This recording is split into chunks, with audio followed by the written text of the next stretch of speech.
Bonjour à toutes et bonjour à tous. Donc bienvenue à cette première table ronde dédiée au parcours en lycée. Parcours qui vont vous permettre de colorer votre poursuite d'études post-bac. Donc pour en discuter, j'ai autour de moi donc des experts à qui je vais laisser le plaisir de se présenter très rapidement. Et surtout, cette table ronde est faite pour vous, pour que vous puissiez, à partir des éléments qu'on va vous présenter, nous poser des questions. Donc, pour ça, vous avez soit la possibilité de lever la main, donc là, on pourra vous répondre en direct, soit en allant depuis votre téléphone sur Slido, S-L-I-D-O, c'est gratuit et c'est anonyme. Là, vous avez une liste de salons, dont le CW. Vous rentrez le code 34 26 179. Vous sélectionnez la conférence de 10h30 et vous pouvez écrire donc vos questions, vos interrogations, et je me ferai le plaisir de les relayer auprès de nos intervenants. Donc, que vous soyez en filière générale, en filière technologique, il y a des formations qui peuvent déjà colorer votre parcours et s'inscrire dans une poursuite d'études vers la cyber. Donc, ce que je vous propose, c'est dans un premier temps un petit état des lieux. Et du coup, Monsieur Leroy, je vais vous passer la parole. Monsieur Leroy, du campus des qualifications et des métiers. Alors, quel est l'état des lieux, Monsieur Leroy, du marché du travail pour la mise en œuvre des formations, et quelles sont-elles? Merci, bonjour. Oui, alors Campus des métiers et des qualifications, juste un petit complément. Donc aujourd'hui, on s'appelle Campus des métiers et des qualifications d'excellence numérique photonique de Bretagne, et nous sommes actuellement en train de demander un renouvellement de label, puisque c'est un label, et donc on redemande un label pour 3 ans. Donc là, notre dossier est dans les mains d'un jury, et demain, on s'appellera numérique, photonique et cybersécurité. Notre structure, juste pour parce que c'est peut-être que ça vous parle pas, un campus des métiers et des qualifications, en fait, son rôle, c'est de faire du lien entre le monde de l'éducation et le monde économique. Et donc, en fait, c'est de pouvoir identifier des besoins en termes de métiers, de pouvoir ensuite les valoriser auprès des jeunes et de monter des formations adaptées aux besoins. Alors, sur la cybersécurité, je vais commencer juste par quelques chiffres. Moi, juste, je dirais 39 secondes, c'est le temps qu'il y a entre 2 cyberattaques dans le monde. 36%, c'est le pourcentage d'entreprises françaises qui ont déjà eu un incident de sécurité. Et 24%, ce sont des incidents majeurs. Et plus largement, on peut dire c'est 9 Français sur 10 qui reconnaissent avoir déjà été victimes d'un acte de cybermalveillance. Voilà, donc c'est énorme. Donc, bien évidemment, je ne vais pas vous apprendre que la cybersécurité, elle va en poupe. Et donc toutes les organisations, quelles qu'elles soient, que ce soit du service public, entreprises, start-up, associations, toutes ces organisations, elles recherchent des professionnels qui vont être capables de les accompagner sur la mise en place d'une stratégie de cybersécurité. Et ça, c'est sur tous les secteurs d'activité. Et la preuve, c'est qu'aujourd'hui, il y a plus de 15 000 offres d'emploi sur le territoire national, donc ce qui est énorme. Alors, pour pouvoir répondre à ces besoins, il faut former des champions internationaux, il faut élever massivement le nombre, le volume d'experts en cybersécurité, mais il faut aussi sensibiliser toutes les générations à l'hygiène numérique. Et ça, c'est très important. Alors sur la Bretagne maintenant, je parlais au niveau national, sur la Bretagne, la Bretagne, 2e région en France en cyber après l'Île-de-France, c'est 160 entreprises, c'est 8000 emplois, 4000 étudiants par an, 200 chercheurs, c'est 1 milliard de chiffre d'affaires, donc c'est une région bien évidemment très dynamique. Et elle est d'ailleurs dans les meilleurs élèves sur les propositions de recrutement. Et elle est même à la première place sur la progression dans ses propositions. Et pour vous, les jeunes, ce qui est intéressant sur la région de la Bretagne, c'est qu'il y a une attractivité sur les métiers pour les jeunes diplômés. En Bretagne, c'est 44% des emplois proposés, enfin, des offres de recrutement qui sont destinées aux jeunes diplômés, contre à peu près 22% sur le territoire national. Donc, vous avez là des opportunités extrêmement intéressantes. Et sur les métiers, ce que je dirais sur les métiers, c'est que ils sont variés, ils sont ouverts à tous les profils, et que vous vouliez être plutôt dans la prévention des cyberattaques ou dans la protection des infrastructures qui sont en place, il y a une multitude de propositions qui s'offrent à vous, avec des salaires hyper attractifs à la clé, ce qui n'est pas négligeable, et en plus avec la possibilité d'avoir des statuts que vous allez choisir, c'est-à-dire employé, consultant, en freelance, enfin voilà. Donc vraiment là c'est super riche. Si je peux me permettre juste pour terminer, je ne veux pas être trop long, mais pour continuer à rester attractif sur la région Bretagne, eh ben, une dizaine de partenaires se sont associés au pôle d'excellence cyber pour répondre à un appel à projet. Et nous sommes lauréats. Donc l'appel à projet, c'est sur un plan d'investissement de l'État, hein, France 2030. Vous avez peut-être entendu parler. C'est 54 milliards qui a été mis sur la table par l'État pour développer des projets pour réindustrialiser ou améliorer l'industrialisation de la France et rattraper le retard, et puis également investir sur les filières d'avenir et les métiers en tension. Donc on est lauréat, donc on est une dizaine de partenaires. On va faire de la sensibilisation des jeunes. C'est 80 000 jeunes pendant 5 ans qu'on va sensibiliser au métier de la cybersécurité. D'ailleurs, les métiers, vous les avez pour certains au fond, là.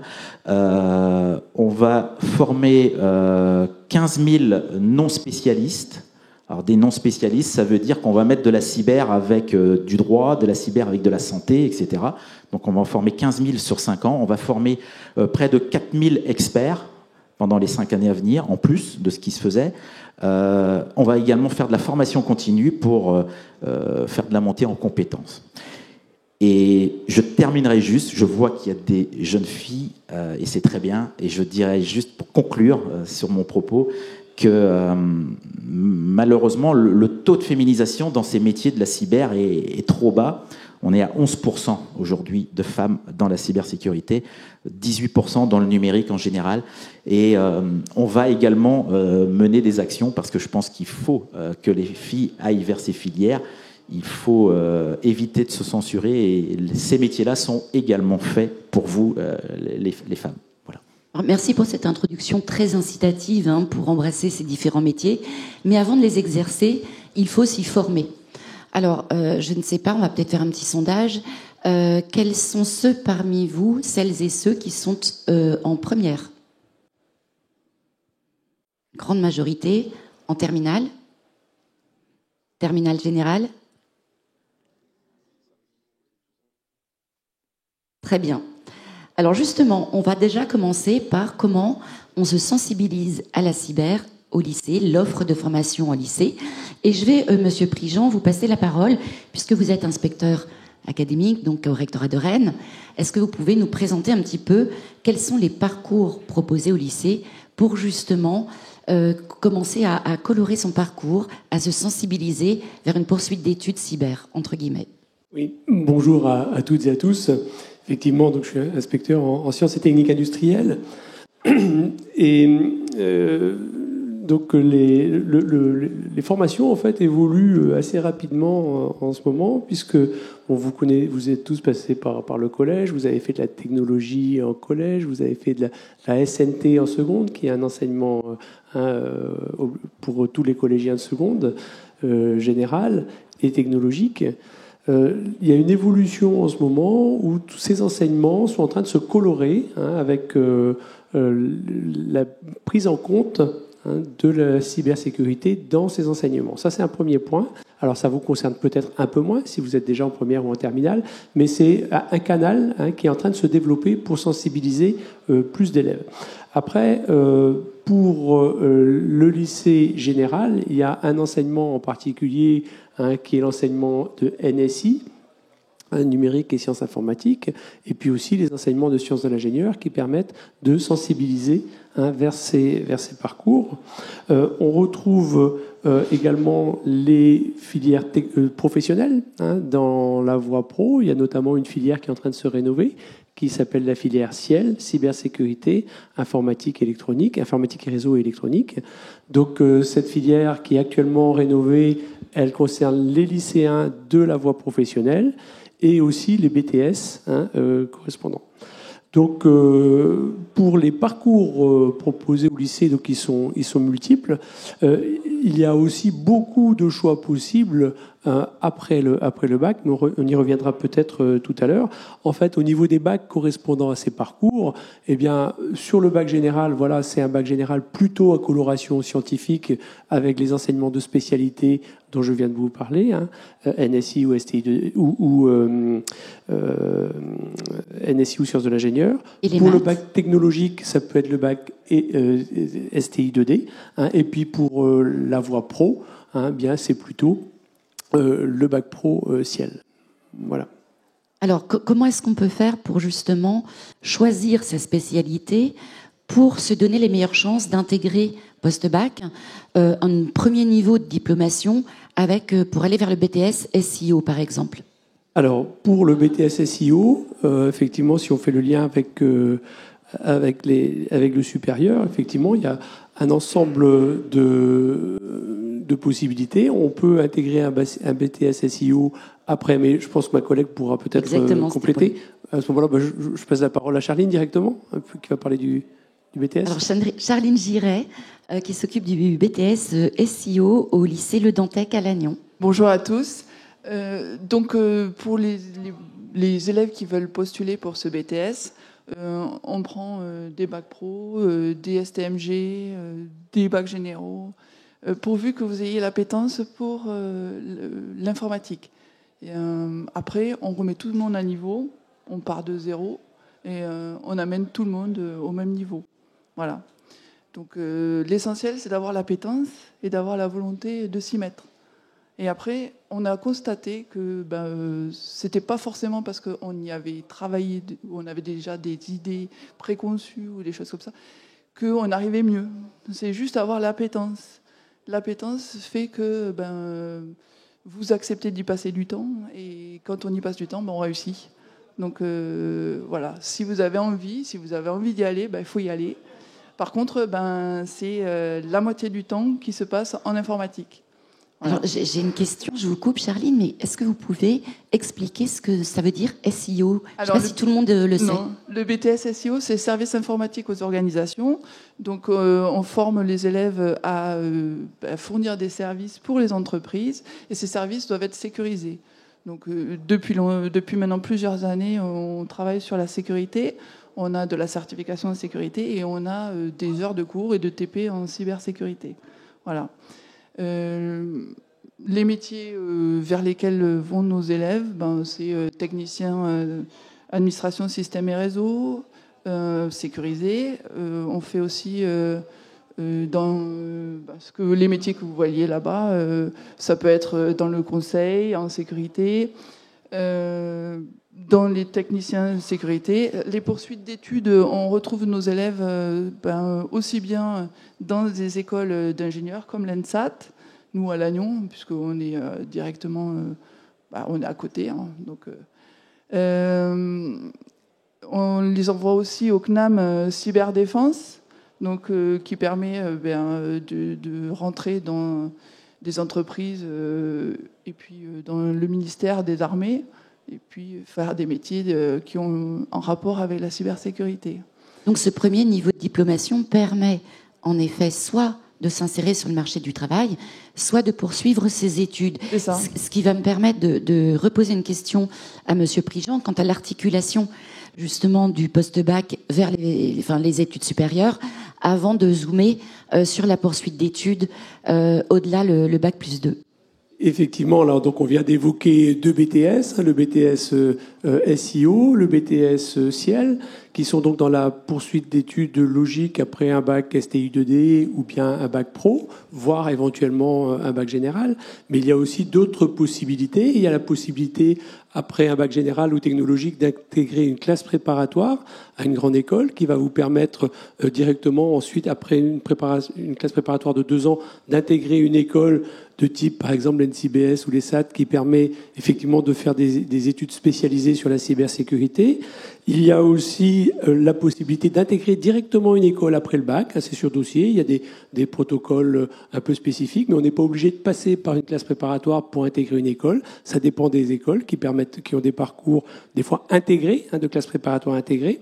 Et puis, il y a aussi tout ce qui se passe après Alors, il y a les DUT également, en bac plus 2. Maintenant, BUT oui. En bac plus 3. On va effectivement en parler un petit peu tout à l'heure. Mais après ces parcours d'études bac plus 2 ou bac plus 3, qui sont finalement des paliers, beaucoup d'étudiants poursuivent les études effectivement vers des licences professionnelles. On parlait des formations offertes par le CNAM, très spécialisées effectivement sur la cyber en licence professionnelle. Donc là, on est à bac plus 3. On a aussi effectivement la possibilité, après un bac plus 2, qui sécurise un petit peu le parcours dans les études, eh bien, de réintégrer une école d'ingénieur après un bac plus 2, soit directement en intégration d'école, soit après une classe préparatoire dite ATS. C'est une classe prépa en 1 an, pour des élèves qui ont déjà fait un cursus bac plus 2. Vous voyez que donc il y a plusieurs voies possibles, c'est ça qui est important d'intégrer, mais tous les bacs technologiques ont vocation à aller vers les études longues, que ce soit directement par des écoles ou par des paliers de bac plus 2. Et les bacs pro, vous le savez, ont vocation soit à insertion professionnelle, mais aussi de poursuite d'études, pour beaucoup d'entre eux, vers les bac plus 2 ou bac plus 3. Voilà. Est-ce que vous avez des questions jusqu'ici ? N'oubliez pas, vous pouvez utiliser Slido, code 34 26 179. C'est gratuit et c'est anonyme. Alors, la premier état des lieux, premier panorama des premiers niveaux de diplomation post-bac. Monsieur Bouvier, vous êtes le référent de la filière sécurité informatique au pôle sud de la Salle à Rennes, et votre établissement propose des formations du bac plus 2 à bac plus 5, alors sous différents statuts, et là on pourra en revenir aussi un peu plus tard dans la journée, puisque nous avons une conférence dédiée à l'alternance, mais on pourra tout à fait l'évoquer. Alors comment ça se passe justement à partir du bac plus 2 pour intégrer ensuite un bac plus 3 et poursuivre jusqu'en bac plus 5 ? Alors, bonjour, j'en profite pour rebondir effectivement sur les différents parcours. Ce qu'on voulait mettre en avant, c'est la multiplicité des parcours possibles, déjà post-bac, mais aussi post-BTS. On a beaucoup de retours, que ce soit des parents ou même des jeunes, en disant le BTS, c'est une série courte qui est vouée à répondre à une problématique du marché, mais en fait, on se rend compte que la majorité de nos étudiants poursuivent. Là, on a pris une étude sur les 10 dernières années, on a à la marge 1 ou 2 étudiants qui vont arrêter, mais sinon la majorité ont envie de poursuivre. Et donc nous, on a cette possibilité-là de poursuivre sur un titre bac plus 3, et puis pour ceux qui veulent encore continuer, faire 2 années supplémentaires pour obtenir un titre en bac plus 5. Mais ce qui est intéressant aussi, c'est que les voies sont multiples. Les voies sont multiples après des BTS. Et alors, ce qui est rigolo, c'est qu'on a des étudiants qui partent à l'école de 1600, il y en a qui reviennent de l'NCBS, il y en a qui repartent en but 3 et qui vont reprendre un bac plus 5 après. On a des parcours qui sont beaucoup plus ouverts que, on va dire, les périodes avant Covid. Et donc, ce qui fait que ça rassure aussi un jeune qui rentre en BTS, par exemple, en se disant, finalement, c'est plus une voie tracée BTS, licence pro. Le BTS, c'est une première étape. Et puis après, il y a tout un panel de formations qui sont présentes, notamment sur le salon, qui sont disponibles. Et donc ça aussi, c'est rassurant. Et puis des fois, on a des étudiants qui se disent, moi, finalement, je veux faire un bac plus 2. Et puis, il y a l'alternance qui arrive aussi après. Et donc, je sais que c'est une table ronde d'ici ce midi. Donc, qui vient les prolonger leur aventure dans la formation. Et puis, ils vont pousser après jusqu'à bac plus 5. Y compris, on parlait des études qui sont plutôt courtes de bac pro. On dit bac pro, on répond à un besoin terrain, et puis on a des belles expériences qui vont pousser jusqu'à bac plus 5 parce que ils se sont pris d'amour, on va dire, pour les formations, et donc ils tiennent jusqu'à bac plus 5. Et vous mettez également en place des actions à destination des collégiennes et des collégiens. Oui, ça c'est en lien avec ce qui a été dit, et ces 11%, je crois que c'est Women for Cyber qui qui nous avait averti sur ce chiffre-là l'année dernière. Et donc, on a, nous aussi, dans notre filière, un sous-bassement lycée, mais on se rend compte que la communication est à faire au niveau des plus jeunes. Et donc, on amène les étudiants à communiquer directement avec les collégiens et les collégiennes, justement par rapport aux débouchés possibles des filles et des femmes dans ce secteur, dans ces secteurs-là. On le voit, les secteurs sont multiples et ils sont au mur là, mais on essaie de les sensibiliser parce que les parcours sont possibles. Là où on a encore du travail à faire, c'est qu'on sent qu'il y a une réelle volonté des filles au collège de dire effectivement ce milieu-là m'intéresse. Alors la cyber, c'est parfois un peu nébuleux, mais ce milieu-là m'intéresse. Mais le cap n'est pas forcément passé au niveau lycée, et donc je pense qu'il y a un accompagnement à faire sur le long terme à ce niveau-là. Alors donc on a vu le BTS. Mais il n'y a pas que le BTS. Donc, comment fait-on, Monsieur Guillot, pour intégrer, par exemple, une école d'ingénieurs post-bac et s'orienter vers la cyber? Merci. Alors moi, je vais rebondir aussi sur ce qu'on a dit juste avant. Je vais donner 2 pointeurs pour les jeunes qui pourraient les aider plus tard. Premièrement, il y a un effort de recensement des formations spécialisées en cybersécurité qui a été mené par l'ANSSI. Donc l'ANSSI, pour ceux d'entre vous qui ne la connaissent pas, c'est l'équivalent en France de la NSA américaine. Donc c'est la partie du gouvernement qui s'occupe de la cybersécurité et qui a créé un label SecNumEdu. Donc si vous allez voir sur le site web de l'ANSSI, il y a environ 80 formations de Bac+2 jusqu'à Bac+6 qui sont spécialisés en cybersécurité, qui peuvent vous montrer un petit peu la diversité qu'on a en France dans ce domaine. Et puis le deuxième pointeur que je voulais vous donner également, pour ceux qui ne savent pas très bien ce qui se cache derrière le mot cybersécurité, également un autre effort de recensement des métiers spécialisés du domaine.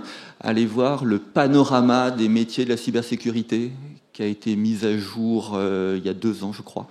Et donc, il y a 5 catégories de métiers avec 25 métiers différents qui sont tous identifiés comme purs métiers de la cybersécurité. Donc, pour ceux qui ne connaissent pas très bien, n'hésitez pas à aller voir ça. Alors, Monsieur Guillot, je vous coupe. Vous avez, votre établissement vient d'ouvrir un bachelor en cybersécurité, ce qui m'amène donc à relayer une question qu'on vient de recevoir, sur plusieurs questions d'ailleurs. Existe-t-il un BTS, une licence ou encore un bachelor qui spécialise seulement la cybersécurité? Alors, je vais parler pour les écoles d'ingénieurs CTI qui ont eu l'autorisation depuis 3 ans d'ouvrir des bachelors. Je crois qu'aujourd'hui, il y a 6 bachelors qui sont spécial cybersécurité. Donc le but, c'est en 3 ans de former à la cybersécurité. Donc notamment dans mon établissement, dans le groupe ESIEA, on a différents types de formations spécialisées en cybersécurité, de Bac+3 jusqu'à Bac+6. Après le diplôme d'ingénieur, on a un master spécialisé qui est possible également. Et donc la réponse est oui. En 3 ans, on va aujourd'hui avoir des bachelors qui sont spécialisés cybersécurité. Jarline, vous confirmez aussi côté BTS? Oui, au niveau du BTS, il faut savoir que pour faire de la cybersécurité, il faut forcément un socle commun de compétences au niveau de l'architecture réseau, des systèmes, mais aussi au niveau applicatif. Donc, on ne peut pas faire que de la cyber, c'est forcément basé sur des connaissances. Donc il y a forcément un socle de base de connaissances, et le BTS SEO peut répondre à ça, puisqu'on fait de la cyber sur ces services, quoi. Donc on monte les services, on déploie. Alors il y a 2 spécialités dans le BTS SEO. Il y a le BTS SEO spécialité SLAM, qui permet de travailler sur le développement et la cybersécurité. Et il y a le BTS avec la spécialité SISR, donc toujours SEO, mais SISR, donc plutôt orienté réseau et architecture et système. Et là, on se base sur la sécurité de ces systèmes et de l'architecture. Voilà. Donc en fait, parler d'un BTS que cyber, c'est pas possible, puisque forcément, il faut des connaissances de base. Et ces connaissances de base, c'est ce qu'on apporte en début de formation. Donc le premier semestre est un socle de compétences de base pour tout le monde, et après, ils se spécialisent soit dans le développement, soit dans l'architecture, réseau et système. Voilà. Si je peux compléter peut-être, plus vous voudrez aller loin dans la cybersécurité, plus vous aurez besoin de bases solides dans ce qui fait le socle de l'informatique. Donc le système, le réseau, la programmation, c'est des choses qui seront nécessaires pour aller le plus loin possible en spécialisation en cybersécurité. Axel Dreyfus, vous êtes cofondateur de l'école 2600.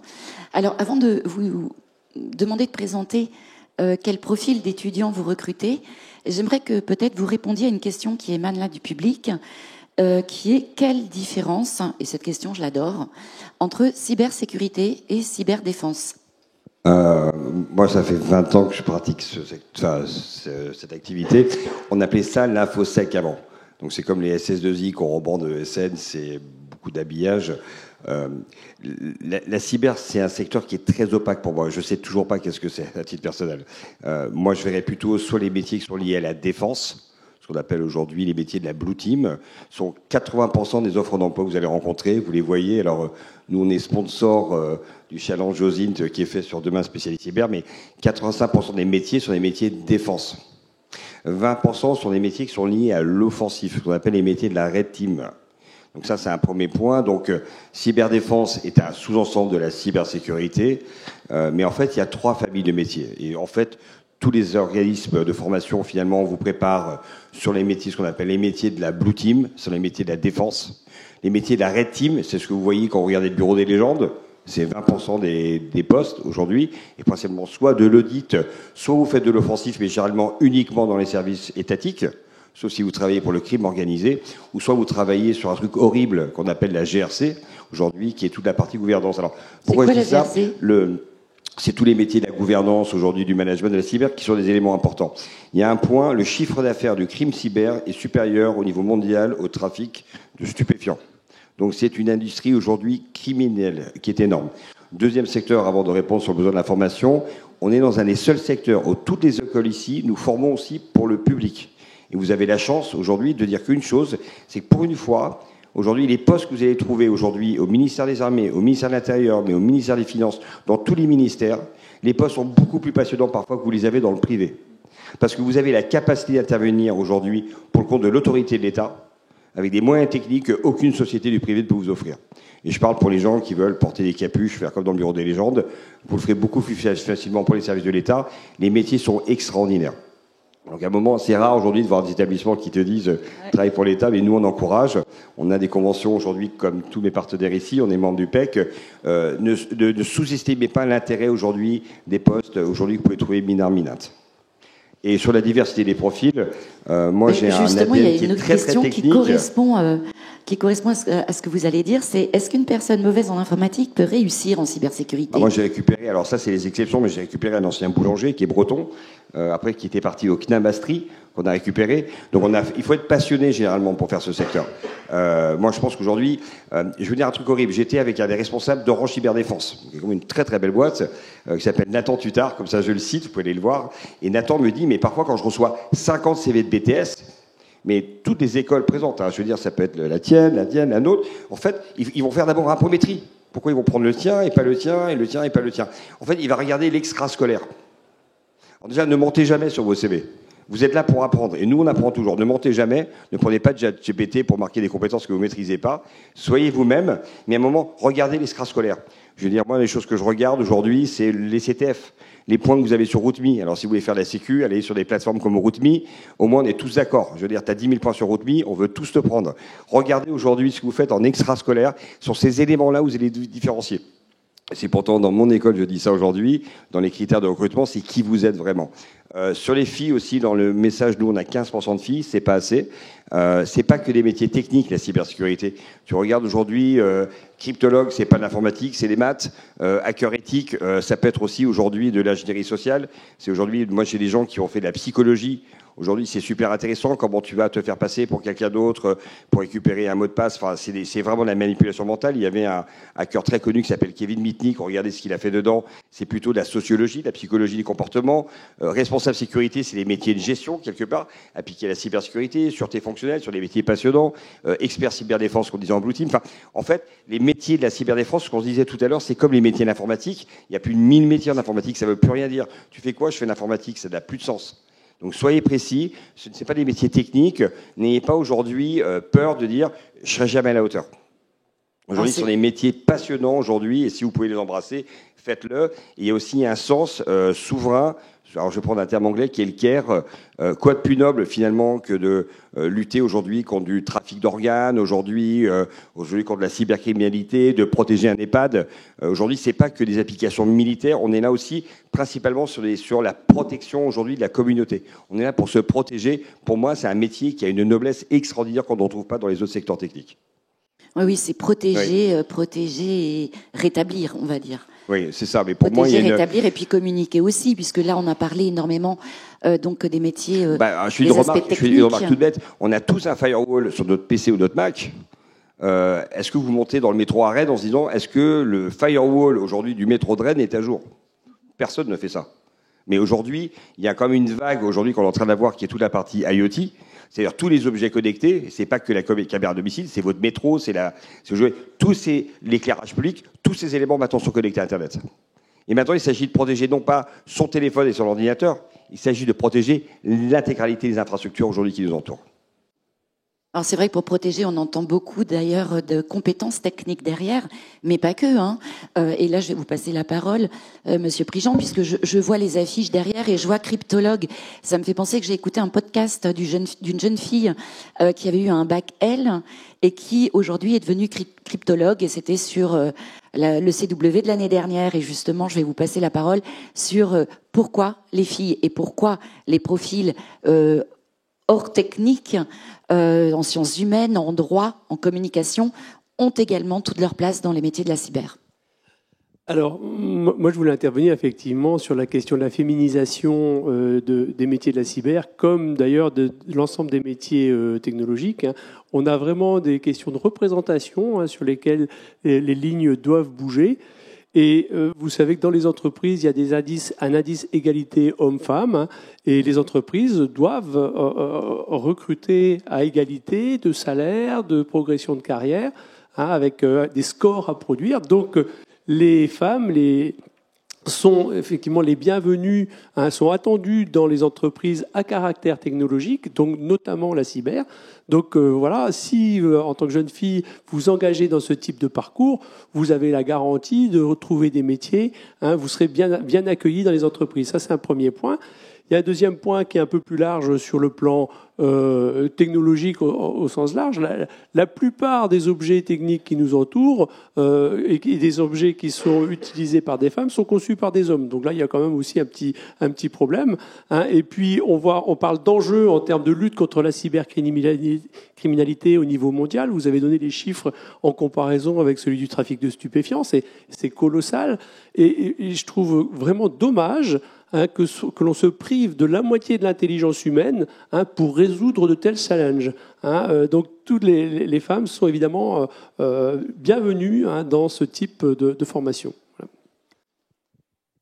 Alors on a une nouvelle question qui dit « Les formations sont sélectives par rapport à des résultats concernant les matières spécifiques ou plutôt concernant le bulletin de comportement ». Alors, Axel, j'ai entendu dire que vous aviez à peu près dit, venez comme vous êtes, on cherche à savoir qui vous êtes, mais quelles seraient vos recommandations? Alors, deux choses. Je vais dire des choses qui vont pas faire plaisir à mes jeunes amis. Bonjour. Alors, c'est vous que je parle. Deux choses. Alors, les notes, c'est super important. Moi, je regarde beaucoup sur la partie. Alors, nous, on recrute pour le moment à Bac+3. On a 8% de taux d'acceptation. On est principalement en alternance. Je regarde surtout la partie sécu à la base, et je regarde la partie réseau, la partie dev, mais il m'arrive de faire des exceptions. Je prends toujours aujourd'hui des profils intéressants, un ingénieur d'aéronautique qui veut se convertir, qui a fait du spatial. Bon, mais généralement l'excellence académique, c'est la moindre des choses. La réussite des tests techniques, la réussite des entretiens de motivation, mais après je regarde aussi la partie morale. Je dis ça, moi j'ai 30% de mes étudiants qui sont dans ce qu'on appelle des habilitations secret défense, qui vont travailler pour la DGSE, pour la DGSI, pour la DRSD, pour la DRSM, pour la DRM, pour la DRISI. Enfin, ce sont des gens qui travaillent dans les services de l'État. En gendarmerie, en police, tu as une enquête de moralité pour avoir ton habilitation secret défense, pour entrer sur une zone d'habilitation. Tu peux regarder, ils vont regarder ce qu'on appelle les enquêtes de voisinage, les enquêtes de moralité. Bah, si tu as eu des comportements dans ta vie privée qui font en sorte que tu as un casier judiciaire, c'est mort, tu n'en rentreras jamais. Alors, on peut faire un parcours réussi en cyber aujourd'hui sans être habilitable, mais à un moment, on va regarder ton comportement, ta moralité. Ce qu'on parlait sur les éléments de mensonge, sont des métiers d'exemplarité. Et plus tu iras loin dans ta carrière, bah, finalement, plus la zone aujourd'hui entre ta vie privée et ta vie publique est ténue quelque part. C'est un petit milieu, c'est un petit écosystème. Aujourd'hui, soyez responsables. Moi, je vous raconte une histoire qui est horrible. J'ai une de mes étudiantes, sans donner de nom, qui s'est retrouvée sur un serveur Discord. Ça vous parle, Discord? Moi, je ne sais pas dans ce cas, mais la fille aujourd'hui, elle s'était pas s'était pas fait graber son token. Elle avait été sur un forum de mecs un peu fachos aujourd'hui dedans, et manque de bol aujourd'hui, elle est tombée sur une garde à vue. Parce que le mec avait un projet d'attentat terroriste. La fille, aujourd'hui, elle est partie. Ils l'ont relâchée 2 heures après. Manque de bol, elle a voulu postuler au ministère de l'Intérieur. Ils ont regardé. Elle avait un antécédent. Elle n'y était pour rien. Ils l'ont jamais pris. Elle avait 15 ans quand c'est arrivé. Elle est entrée à l'école 5 ans plus tard. Aujourd'hui, elle ne savait pas que son comportement à l'âge de 15 ans, aujourd'hui, a oblitéré sa carrière pour devenir fonctionnaire de l'État. Donc, à un moment, faites attention que tout ce que vous faites en dehors de l'école peut avoir un impact aujourd'hui si vous voulez embrasser une carrière en cyber, surtout dans le domaine public. Ça veut dire qu'il faut avoir, j'allais vous passer la parole, Samuel et Charline, dès l'après-bac, conscience donc de cette fiabilité, de cette rigueur, de cette discrétion pour intégrer ce genre de formation. Alors, je voulais pas forcément reparler de ça, mais rebondir sur le profil et parler du pratico-pratique, c'est-à-dire que là, vous allez rentrer pour les terminales sur Parcoursup. Et que effectivement on peut entendre aussi on a des lycéens qui sont en voie générale qui n'ont pas forcément pris le menu informatique, mais ça n'empêche qu'on peut aussi avoir des passionnés même si le module informatique n'a pas été pris ni en première ni en terminale. Donc ce qui est important dans Parcoursup, on l'a évoqué, mais pas de copier-coller d'IA sur on en voit trop souvent. Parce que je veux faire des formations, parce que tout est beau, tout est rose. On préfère finalement quelque chose qui est peut-être mal formulé, mais en tout cas qui dégage une passion sur ce que vous faites aussi en dehors. Donc attention à ce qui a été dit, hein, ce que vous faites en dehors c'est important, mais vos passions, qu'est-ce qui va faire que vous allez bidouiller, qu'est-ce qui va faire que vous allez passer un peu de temps sur développer une interface web, qu'est-ce qui va faire que vous allez vous casser les dents sur RootMe, on a évoqué des plateformes comme RootMe. Donc ça c'est personnaliser votre démarche vis-à-vis de Parcoursup, c'est ça aussi qui va peser dans la balance de votre recrutement. Et là je dirais peu importe l'école que vous allez et la formation que vous allez sélectionner, mais ça demande du temps parce que Parcoursup, c'est 3000 caractères sur l'encart de motivation. Ça se personnalise, cet encart-là. Donc, et je sais que les enseignants travaillent beaucoup au niveau terminal sur la rédaction de cet encart-là. Donc, mais c'est important. Monsieur Guyot, par rapport à Parcoursup, vous avez envie de rebondir? Alors moi, un conseil, prenez l'option maths. Parce que vous allez vous engager dans des formations supérieures scientifiques. Nous, à chaque journée porte ouverte, il y a des pleurs parce qu'il y a des gens qui arrivent, qui ont lâché les maths et qui veulent faire de l'informatique. Nous, on ne sait pas les former parce qu'ils n'ont pas le socle de base scientifique. Donc prenez au moins l'option maths. Alors après, vous pouvez prendre physique, NSI, autre chose. Les autres options, pour nous en tout cas, dans le groupe SUA, ne sont pas obligatoires, mais les maths, c'est vraiment obligatoire. Et je rebondis sur ce qui vient d'être dit, le mot passion est peut-être un petit peu fort à leur âge, votre intérêt. Vous vous lancez dans des études où vous allez devoir travailler en plus des heures avec un prof, donc en gros le soir, le week-end, vous allez devoir dégager du temps personnel. Vous n'y arriverez pas si vous ne faites pas quelque chose qui vous plaît. Donc, dans tout ce qui est motivation, dites que ça vous intéresse, vous avez envie de creuser, vous avez envie de savoir comment ça fonctionne. Et alors, effectivement, si vous avez déjà, si vous suivez un blog, si vous avez vu une conférence, un stream vidéo, lu un article, un truc qui va vous faire sortir du lot et qui montre que c'est vous que ça intéresse et pas vos parents ou vos copains, ça nous intéresse. Ça intéresse, je pense, tous ceux qui sont assis devant vous. Alors, est-ce que les uns et les autres, chacun à vos différents niveaux de recrutement, vous faites attention justement, Axel, vous avez parlé de l'extrascolaire, mais à quelqu'un qui n'aurait pas forcément une formation avec des bases techniques pour arriver dans vos différents diplômes, mais qui à côté comme on dit, bidouille, a un blog, a construit, je sais pas, son propre site et autres, est-ce que ça compte dans l'attention que vous porterez à la candidature? En tout cas, pour le BTS, ça compte. Ça nous est arrivé de prendre des paysagers, hein, mais qui avaient une appétence pour l'informatique. On arrive à avoir des fois des lettres où il y a des liens vers les travaux qui sont faits. Donc vous pouvez en parler. Tout ce que vous pouvez apporter de vous, qui est personnel et qui montre votre appétence, fera qu'on vous prendra plus vous qu'un autre, quoi. Voilà. Alors il y a une nouvelle question. Qu'est-ce qu'un cryptologue? Qui peut répondre? C'est quelqu'un qui adore les maths. Avant tout, qui adore les maths. Mais ça consiste en quoi? C'est quoi la définition de la cryptologie? Donc, faut aller voir la fiche, c'est ça? La cryptologie, c'est l'art du secret numérique. C'est comment protéger des canaux de communication. C'est comment prouver à travers un lien numérique qu'on est bien en train de parler à la personne à laquelle on pense que l'on parle, prouver qui l'on est. Et ça, aujourd'hui, ça passe par des problèmes mathématiques complexes. Et donc, un cryptologue, c'est quelqu'un qui est avant tout mathématicien et qui va transposer dans le monde numérique des mathématiques. Et qui doit faire preuve d'une très grande logique. Un mathématicien, a priori, Ouais. c'est quelqu'un de très logique. Alors, pour en savoir plus, vous avez des QR codes sur les différentes affiches là, qui présentent les métiers, dont celui de cryptologue. Un cryptologue, c'est quelqu'un qui part pour de très longues études. Si vous voulez faire des études courtes, choisissez un des autres 25 métiers de la cybersécurité.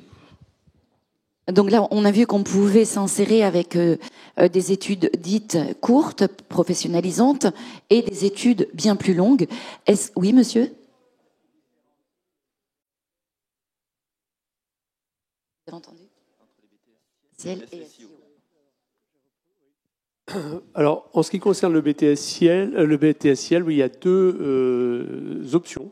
Hein. Une première option informatique et réseau, où là, effectivement, on est dans la partie développement informatique et avec une composante cyber assez marquée. Et une deuxième option qui est électronique et réseau, hein, l'option B, qui, elle, est beaucoup plus proche du composant électronique. Donc, sur l'option B, on est à la fois électronicien avec la mise en œuvre et on va dire, le développement de cartes électroniques et la prise en compte effectivement de problématiques cyber, mais au niveau du composant, ça a été évoqué par un des intervenants tout à l'heure, tout ce qui est objets connectés, vous voyez, peuvent constituer des points d'entrée sur la cyber. Mais comme on le disait également, le cœur de métier reste un cœur de métier informatique et réseau électronique avec une composante cyber. Voilà pour le BTS-SEO. Et puis je pense que Charline peut faire le complément pour le SEO. Voilà. Pour le BTS SEO, c'est vraiment dédié aux entreprises. Donc c'est tous les services de l'entreprise, donc les architectures des entreprises. Et du coup, nous n'aurons pas de physique, par exemple. Nous aurons plutôt le droit des entreprises et les aspects juridiques qui vont avec. Donc tout ce qui est RGPD, voilà. Donc c'est l'essentiel des différences. Pour compléter, c'est intéressant et c'est une bonne question parce que c'est une question qu'on nous pose souvent. Moi, je vous engage à la rencontre des équipes dans les journées portes ouvertes des établissements. Il faut savoir que peut-être la logique initiale était effectivement que le BTS SEO était dans une prolongation des formations de type éco-gestion, mais finalement, elle ouvre aussi son recrutement au bac pro Ciel, et également au bac STI 2D. Et l'inverse est vrai aussi, c'est-à-dire que la formation, le BTS Ciel était plutôt initialement pour des bacs pro et des STI 2D voilà, en termes de poursuite de parcours, mais on va recruter aussi des élèves qui viennent de tout autre parcours, pour peu qu'ils soient motivés. En fait, avec un bac STI 2D, quelle que soit la spécialité de la terminale, de l'enseignement spécifique en terminale, on peut postuler à tous les BTS ou tous les DUT ou BUT, quelle que soit leur spécialité. Donc c'est vraiment une question d'appétence. Il y a un socle technique, un socle de formation, mais après c'est vraiment le projet des jeunes qui compte. Il y a peut-être 2 conseils que je pourrais donner. Nous, on n'est pas très représentatifs du secteur, on ressemble à vos parents, on n'a pas envie de passer du temps avec ses parents, enfin je vois ça avec les enfants. Passer du temps avec les jeunes d'école. Je pense qu'aujourd'hui, toutes les écoles présentes, passer du temps avec des gens qui sont vous-même dans 3, 4 à 5 ans. Vous voyez qu'est-ce que c'est quelqu'un qui a 22, 23 ans, qui sort de l'une des écoles ici. Vous allez être beaucoup plus proche culturellement que vous le serez de nous. Déjà, preuve par les pairs. Deuxième chose, regardez toutes les offres d'emploi de toutes les entreprises publiques et privées. Je rebondissais sur ce que vous disiez. Par exemple, nous, on est très très proche de la gendarmerie nationale. Il y a des offres en investigation numérique qui sont extraordinaires, qui sont vraiment passionnants, avec du vrai sens. Mais à un moment, lisez une offre d'emploi en disant, mais est-ce que je me verrais, par exemple, en gendarmerie nationale, faire ce qu'on appelle de la DEFIR, aujourd'hui, du digital forensic et réponse à incident? Est-ce que je me vois faire ça? C'est un peu jouer aux experts sur une scène de crime, mais un crime informatique. Est-ce que j'ai envie de faire ça? Et dire, est-ce que ce métier m'intéresse? Et finalement, c'est de partir du résultat et de se dire, mais pour arriver à ce métier-là, qu'est-ce que je dois faire? Plutôt que de se dire, bah, je fais des études parce qu'on m'a parlé d'un diplôme ou d'un autre. Ouais, ok, super. Non, dis-moi, c'est quel est le métier que je veux réellement faire? Et pour arriver à ce métier, quels sont sur les écoles et les diplômes pour y arriver? Essayez de vous projeter sur les métiers. Allez voir des jeunes qui sont en entreprise, qui ont 1 année ou 2 années d'expérience. Ils vous diront finalement l'adéquation de leur formation par rapport à leur poste et aujourd'hui et sur l'équilibre qu'ils vont en avoir. Gagner du temps. Oui. Sauf erreur, je terminerai avec les offres d'emploi. Je crois qu'hier, il y a eu une annonce officielle lors de l'ECW d'une plateforme commune nationale sur les offres d'emploi en cybersécurité. Je n'ai pas le nom en tête ou l'URL, mais allez voir, ça a été annoncé officiellement hier et c'était une des informations majeures de cette ECW. Et pour terminer avec les jeunes, allez lors des journées portes ouvertes, déplacez-vous. Nous, dans l'école d'ingénieurs, on a des gens qui sont en 3e, en seconde, en première, qui n'arrivent pas à se projeter et qui ne font que parler avec nos étudiants, qui les inondent de questions, et c'est ça qu'il faut faire. C'est des gens qui sont proches de ce que vous serez dans 3 ans ou dans 4 ans, avec qui vous devez parler. Et surtout, dernier conseil, préparez vos questions en amont et n'hésitez pas à les solliciter. Si vous regardez sur LinkedIn, que vous voyez un jeune alumni c'est un jeune diplômé qui a 2-3 ans d'expérience professionnelle, préparez vos questions, posez-lui vraiment les questions telles que vous les avez en tête. Et puis, lors des journées portes ouvertes, c'est l'occasion justement d'échanger avec ce qu'on appelle vos pairs, d'avoir l'effet miroir, pour vis-à-vis de jeunes qui étaient dans votre situation il y a 1 an ou 2 et qui aujourd'hui pourront vous apporter véritablement donc leur point de vue, leur expérience, et ça c'est très très enrichissant. Ce que je peux rajouter, il y a aussi le fait que vous allez pouvoir travailler dans tous les domaines de l'entreprise, c'est-à-dire aussi bien dans les journaux, le télégramme. On a des élèves qui font des stages dans le télégramme et qui trouvent des débouchés dans ces entreprises-là. Mais aussi dans les hôpitaux psychiatriques, les EHPAD. Vous allez vraiment avoir des opportunités dans tous ces domaines. Ça veut dire que vous pouvez aussi colorer votre métier, soit plutôt vers la santé, ça reste quand même de la cybersécurité, mais vous pouvez avoir une coloration, ça peut être les mousses au chocolat, Marie Morin, ça peut être aussi bien les produits de beauté. Voilà, il faut savoir qu'il y a du réseau, du développement partout, quoi. Dans tous les secteurs, vous avez de l'informatique. Partout, il y a l'informatique. Désormais, il y a de la cybersécurité. Alors j'espère qu'on a fait un petit peu le tour des grandes majorités de questions avec une présentation certes assez générale, mais les différentes personnes en plateau ont des stands, donc n'hésitez pas à aller chercher des informations un peu plus personnalisées, un peu plus approfondies auprès d'elles donc tout au long de la journée. N'hésitez pas non plus, évidemment, à aller lors des JPO les rencontrer les étudiants. Et puis, cette conférence va se terminer dans quelques instants. Donc, je vais repasser la parole donc aux intervenants. Ah, il y a une question.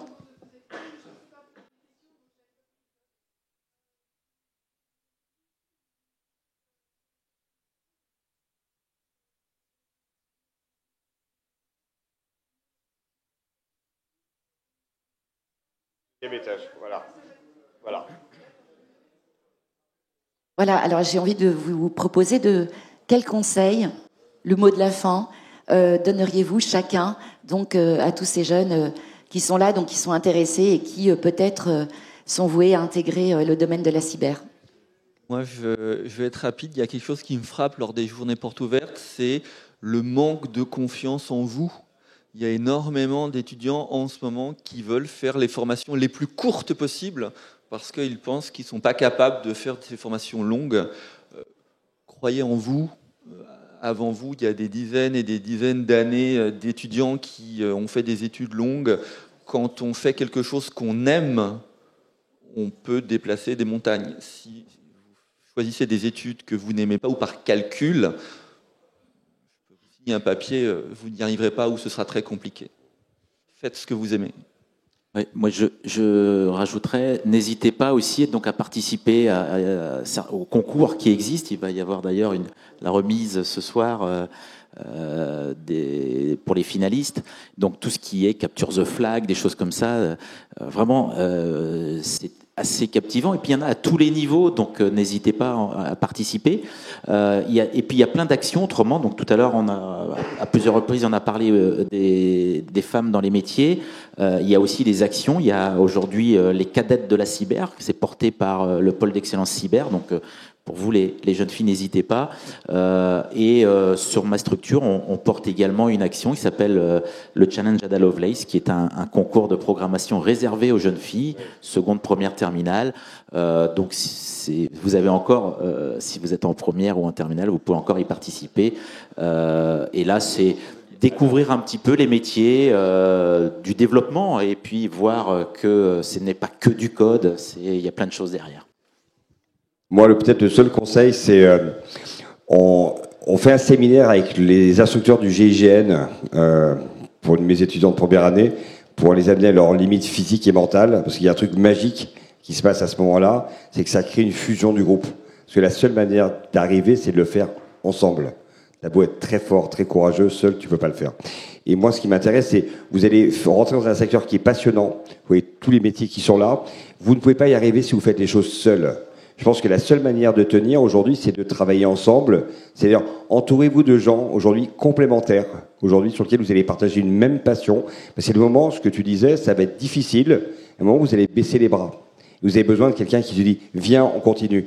En fait, pour moi, c'est un des secteurs aujourd'hui qui n'est pas un secteur de personnes solitaires. C'est un secteur où la communauté, elle est très très forte en cyber. Si vous faites un apprentissage, vous rejoignez finalement un groupe aujourd'hui et travailler en groupe, c'est le meilleur moyen à un moment parce que on vous demande de faire quelque chose d'assez difficile quelque part. Aujourd'hui, ne le faites pas seul, on est là pour tous s'aider. Il y a un sentiment d'entraide qui est très fort dans notre secteur. Alors moi, je voudrais effectivement revenir sur la réflexion que vous menez en amont avant votre entrée dans le supérieur, effectivement, et c'est pas au moment de s'inscrire dans Parcoursup que le choix se fait, c'est bien en amont, hein, et donc profiter d'engager une réflexion à long terme dès la classe de seconde sur ce qui peut vous plaire ou pas. On peut aussi procéder par élimination. Et David, tu parlais du challenge ECTF qui sera effectivement dont les prix vont être remis ce soir, mais il va y avoir aussi la généralisation de ce type de challenge dans les années à venir dans tous les établissements scolaires. Donc voilà, c'est aussi une manière de tester, tout simplement, si on est en appétence avec la représentation qu'on peut avoir et le fait de pratiquer. Eh bien, ça peut confirmer ou au contraire infirmer les choix que vous apprêtez à faire. Donc ça, c'est quelque chose qui vous permettra aussi de découvrir le fait de travailler en équipe pour atteindre un objectif, pour faire aboutir un projet. Donc je pense que c'est tout ça qu'il faut tester avant de vous engager. Et puis après, on l'a dit aussi, je crois, dans cette table ronde, le fait de s'engager sur un parcours, si vous vous rendez compte qu'il ne vous convient pas, il y a toujours des passerelles qui vous permettent de bifurquer. Donc il n'y a pas non plus de pression démesurée à porter. Vous aurez toujours des passerelles qui vous permettront d'évoluer dans vos parcours. Merci. Un dernier point, demandez à vos enseignants, parce que l'information est passée les dernières semaines. Là, il y a une grande campagne de challenge de cybersécurité qui va être lancée au mois de janvier, qui s'appelle Passe ton hack d'abord, qui est ouvert aux collégiens, aux lycéens et même au bac+2. Et donc, ça va vous permettre sur un mois de passer une quinzaine, une vingtaine de challenges en cybersécurité, ouverts à tous. Donc, n'ayez pas peur de la difficulté. Et puis, échanger, parce que c'est souvent en équipe d'ailleurs qu'on va pouvoir résoudre ce genre de petits challenges. Donc, Passe ton hack d'abord. N'hésitez pas à vous rapprocher de vos enseignants référents et ils vous accompagneront sur cette plateforme-là. Alors, je crois que c'est vous, Monsieur Prigent, qui avez cité un concours dédié aux filles. Est-ce que vous pourriez, Monsieur Laura, redonner le nom du concours ? Ce concours s'appelle le Challenge Ada Lovelace. Donc, c'est un hackathon de 48 heures qui aura lieu. Donc, la 9e édition, c'est en 2024. Donc, il va y avoir au minimum 2 centres qui vont accueillir. Donc, c'est régional. Il y aura un pôle à Lannion, un pôle à Quimper. Et on est en train de regarder pour déployer encore plus. Ce qu'on veut, c'est qu'il y ait plus de jeunes filles à s'inscrire. Donc, on essaye de multiplier les centres. Donc, c'est un concours où on demande tout simplement de développer un microservice sur un thème que l'on donne. Elles peuvent ne jamais avoir fait de code puisqu'elles sont aidées par des jeunes femmes qui sont en école d'ingénieurs et en tant que tutrices. Et ensuite, elles sont évaluées par des femmes ingénieurs de grands groupes ou d'entreprises. Voilà. Bien, écoutez, je vous remercie à tous pour votre implication et votre présence. Donc, n'hésitez pas à retrouver les intervenants sur leur stand. Et sinon, je vous dis bonne journée pour cette découverte des métiers de la cyber. Et on va enchaîner sur une conférence dédiée aux études à l'université. Merci beaucoup, bonne journée.